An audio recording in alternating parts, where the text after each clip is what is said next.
Hi, 96.3 The Blaze. Yeah, Mr. Shawn, this is Dino from Fear Factory. Dino, what's cracking, brother?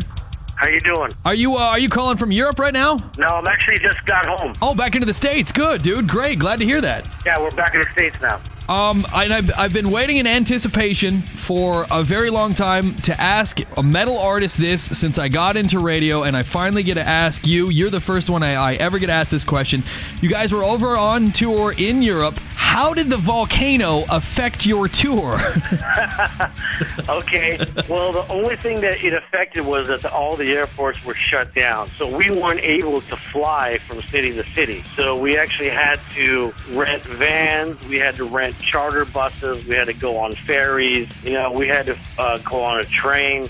We had to find every way that we could possibly get there by land and sea, but not by air. Yeah, you guys were opening for Metallica. You were on tour with Metallica, so this was a huge production that you guys had to pack everything up, and instead of flying, like you said, you had, horse and buggy. You had to find ways to different towns over there in Europe. That's so crazy. Correct. And just remember that it wasn't just us, Fear Factory. It was Metallica, everybody, even the band. We were like in the same ferry as ferry ride as the band.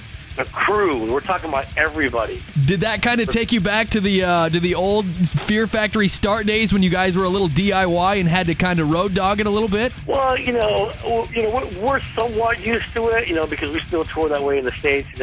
We don't have our own chartered planes, but obviously, we're touring with Metallica. You have to kind of travel the way they travel. So, we actually were able to get a plane out there in Europe, but since it's all shut down.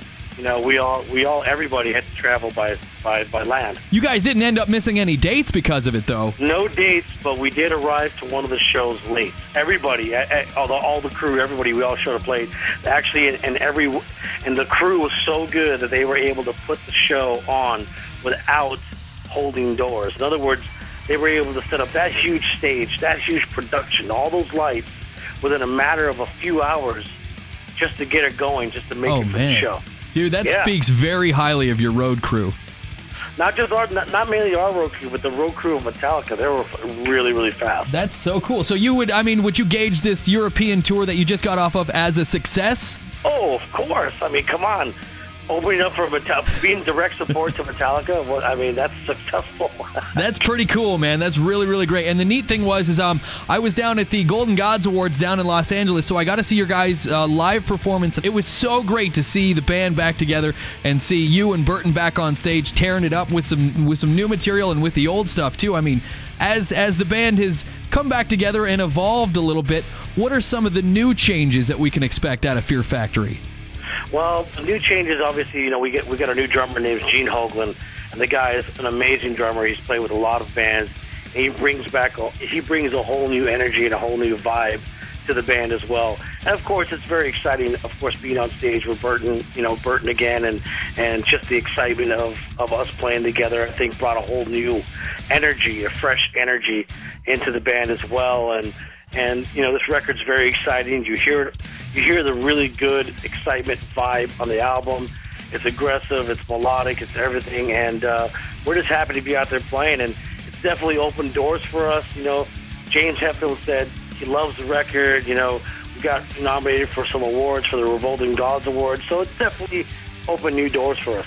The first thing that I noticed, even after all these years and this new album, is right away, it sounds like Fear Factory, and that was, I think, a lot of things that fans were afraid that would have gone away after all this time, is that maybe you guys decided to change the Fear Factory sound. But the first thing that I noticed, not only the guitar work, but the snare drum, Burton's voice, but the album did evolve. The material and a little bit of the sound evolved definitely for the better. And the one track that I wanted to talk about, the brand one that you guys released, Final Exit, is something I feel as a fan is out of your realm of the normal, but it still holds true to the Fear Factory sound. Can you tell us a little bit about that track, what it's about, where it came from? Well, the Final Exit is kind of like one of those songs that we've always put those kind of songs on the record where it's kind of like the last song on the album where it's a really huge, epic kind of song.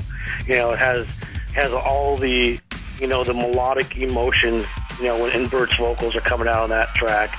You know, there's a couple little heavy, aggressive parts. But for the most part, it's really huge and epic. That song deals with the subject of, you know, assisted suicide. People who are, you know, terminally ill and who basically, you know, been suffering and they don't want to live anymore and they don't want to suffer anymore. And so, you know, it deals with the subject of assisted suicide. Heavy album, heavy track, obviously a heavy subject. And once again, dude, just as a fan, it is so good to see you guys not only back on the road, but with this brand new album that front to back is just great. It's a really, really good, it's a Fear Factory album, and I think that's what everybody is really excited about. You guys didn't lose that edge. You didn't lose that Fear Factory sound. And you and Burton are back on stage, and that's a great thing to see, man. I think what it is like, you know, people recognize, you know, guitar tones and people recognize Bert's vocals. And I think, you know, with the core members being back in the band, I think that was the reason why it came out sounding like a real Fear Factory record. You know what I mean? Not some other band trying to, or not some other guitar player trying to emulate what I was doing. You know, I'm actually in the band now doing it again. Yeah, it's not Fear Factory without Dino. That's just the way it works, man. And that's thank you. You bet. And we got a show. You guys are coming into a town just down the road a little bit, Spokane, Washington. Who are you on tour with now in the States? Well, we just got back from Russia from the Metallica tour, so we got like about a couple weeks off, and then we start the tour with Prong. So it's going to be a very exciting tour. We got a lot of bands on the bill, and it should be good. Okay, brother. Well, like I said, I can't wait to catch up with you guys. It's been a long while since we've seen Fear Factory live, and it should be a great show. Well, it's going to be good because it's going to be an hour and 45 minutes worth of music. It's going to be from old songs all the way to the new stuff.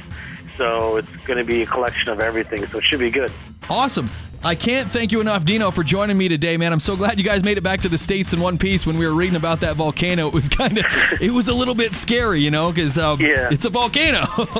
Yeah, exactly. We were like stressing for a while because we weren't sure how we were going to get back home. Oh, yeah. Well, I mean, we were like, okay, we're going to have to take a cruise ship back.